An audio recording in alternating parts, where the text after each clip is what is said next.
भारत ने अंतर्राष्ट्रीय मंच पर पाकिस्तान को दी करारी मात। आईपीयू अध्यक्ष के चुनाव में पुर्तगाल को बड़े अंतर से मिली जीत। चुनाव में लोकसभा अध्यक्ष ओम बिरला की रही अहम भूमिका और मजबूत होगी वायुसेना। 3 और राफेल पहुंचे भारत। पहले 5 विमानों की खेप भारत आ चुकी है। अप्रैल तक कुल 21 राफेल विमान भारत के पास होंगे। कोरोना के एक्टिव केसों में लगातार गिरावट जारी। एक्टिव केस के मामलों में दूसरे से तीसरे स्थान पर पहुंचा भारत। देश में सिर्फ 4.34 मरीजों का चल रहा है इलाज। यूपी के कुशीनगर में पटाखा गोदाम में विस्फोट, 4 की मौत, कई जख्मी। घनी आबादी में चल रही थी अवैध पटाखा फैक्ट्री। दीपावली को लेकर पटाखे बनाने के दौरान हुआ विस्फोट।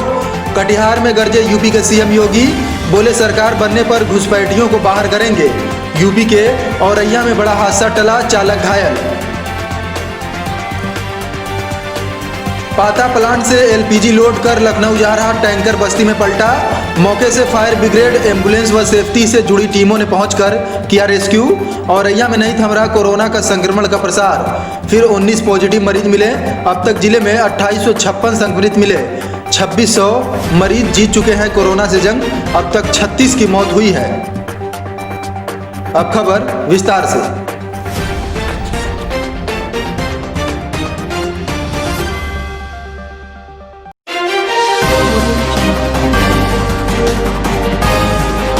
भारत ने एक बार फिर अंतर्राष्ट्रीय मंच पर पाकिस्तान को करारी मात दी है। इस बार मौका था अंतर संसदीय संघ आईपीयू इंटर पार्लियामेंट यूनियन के चुनाव का। आईपीयू अध्यक्ष के चुनाव में पुर्तगाल को बड़े अंतर से जीत मिली है। 4 देशों के मुकाबले में पाकिस्तान चौथे स्थान पर रहा। इस चुनाव में लोकसभा अध्यक्ष ओम बिरला की अहम भूमिका रही। बिरला ने विभिन्न देशों के साथ मिलकर पुर्तगाल की जीत सुनिश्चित करने में प्रमुख भूमिका निभाई। आईपीयू अध्यक्ष के लिए कुल 394 मत पड़े। बहुमत का आंकड़ा 198 का था और पुर्तगाल के दुर्तेते पचेको 222 मतों के साथ जीतने में सफल रहे।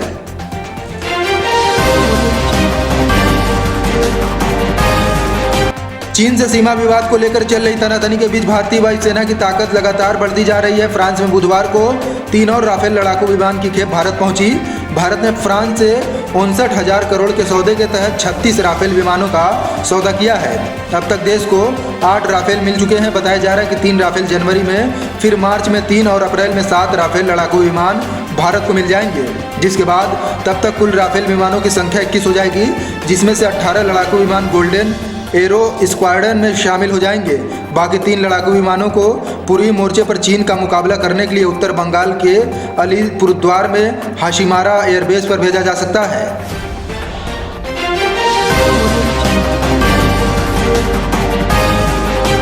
एमएसएमई सेक्टर में रोजगार देने के मामले में यूपी ने बड़ी छलांग लगाई है। उत्तर प्रदेश की योगी सरकार रोजगार और आर्थिक मोर्चे पर लगातार नई उपलब्धियां अपने नाम कर रही है। उत्तर प्रदेश अब सूक्ष्म, लघु एवं मध्यम उद्योग सेक्टर के जरिए सबसे ज़्यादा रोजगार देने वाला देश का 5वां सबसे सफल राज्य बन गया है। रिजर्व बैंक ऑफ इंडिया द्वारा तैयार की गई रैंकिंग में कई राज्यों को पीछे छोड़कर उत्तर प्रदेश ने टॉप 5 में जगह बनाई है। रिजर्व बैंक की रैंकिंग में महाराष्ट्र, तमिलनाडु, गुजरात और मध्य प्रदेश के बाद उत्तर प्रदेश है।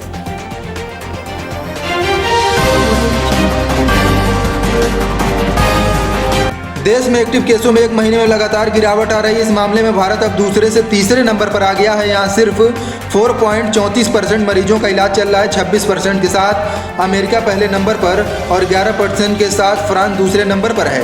इटली और बेल्जियम भी टॉप 5 देशों में शामिल हो गए हैं। देश में कोरोना मरीजों का आंकड़ा 83 लाख के पार हो गया है। अब तक 83,12,947 लोग संक्रमित हो चुके हैं। राहत की बात है कि इनमें से 76,54,757 लोग ठीक हो चुके हैं, जबकि 1,23,650 संक्रमितों की मौत हो चुकी है। 5,33,027 मरीजों का अभी इलाज चल रहा है।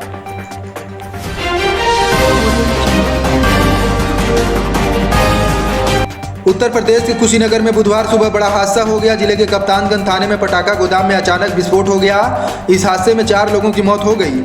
वहीं कई और लोगों के फंसे होने की आशंका जताई गई है। पुलिस ने बताया कि घनी आबादी में अवैध पटाखा फैक्ट्री चल रही थी। दीपावली नज़दीक आने के चलते बुधवार सुबह लोग पटाखा बना रहे थे। उसी समय अचानक से विस्फोट हो गया। घटना की सूचना आसपास के लोगों ने पुलिस को दी। कप्तानगंज थाना पुलिस मौके पर पहुंची और राहत बचाव का काम शुरू किया। पुलिस अधिकारी ने बताया कि घनी आबादी में अवैध पटाखा फैक्ट्री चल रही थी।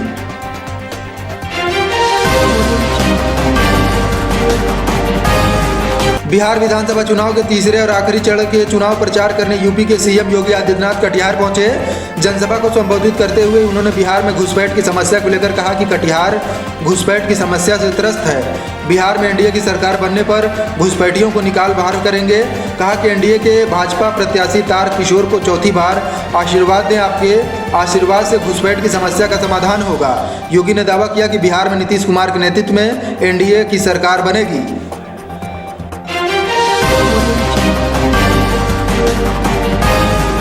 यूपी के औरैया में बड़ा हादसा टल गया। यहां पाता पेट्रोकेमिकल संयंत्र से एलपीजी लोड कर लखनऊ जा रहा टैंकर कस्बा फफूंद में आबादी के निकट अनियंत्रित होकर पलट गया।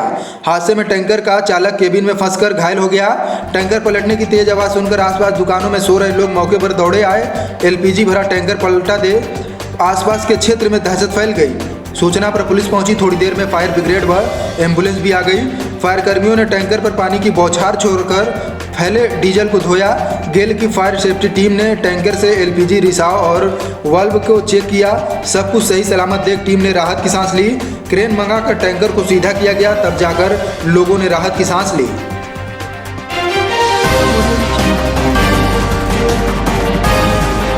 यूपी के औरैया जिले में कोरोना संक्रमण थमने का नाम नहीं ले रहा है। बुधवार को जिले में 19 और पॉजिटिव मरीज सामने आए। इसी के साथ जिले में अब तक कुल संक्रमित मिले मरीजों की संख्या बढ़कर 2856 हो गई है। करीब 2700 मरीज कोरोना से जंग जीत चुके हैं। वहीं अब तक 3 दर्जन संक्रमित मरीजों की मृत्यु हुई है। जिले में 19 और 52 मरीजों के मिलने की पुष्टि करते हुए सीएमओ डॉक्टर अर्चना श्रीवास्तव ने बताया कि सभी को होम आइसोलेशन में भेजा गया है।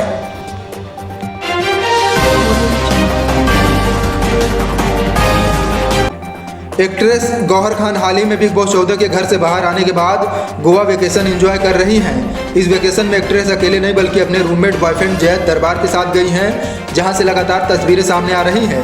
इसी बीच खबरें हैं कि गौहर जल्द ही शादी के बंधन में बंधने वाली है। खबरों की मानो तो एक्ट्रेस 25 दिसंबर को शादी करेंगी। कुछ दिनों पहले खबरें थी कि गौहर और म्यूजिक कंपोजर के बेटे जैद दरबार नवंबर में शादी करेंगे। हालांकि एक्ट्रेस ने खुद इन खबरों से साफ इनकार कर दिया था। मिली जानकारी के अनुसार दोनों 25 दिसंबर को शादी करेंगे। शादी की डेट पक्की कर दी गई है। शादी की रस्में 22 दिसंबर से शुरू होकर 3 दिनों तक चलेंगी, जिसमें महज करीबी रिश्तेदार और दोस्त ही शामिल हो सकेंगे।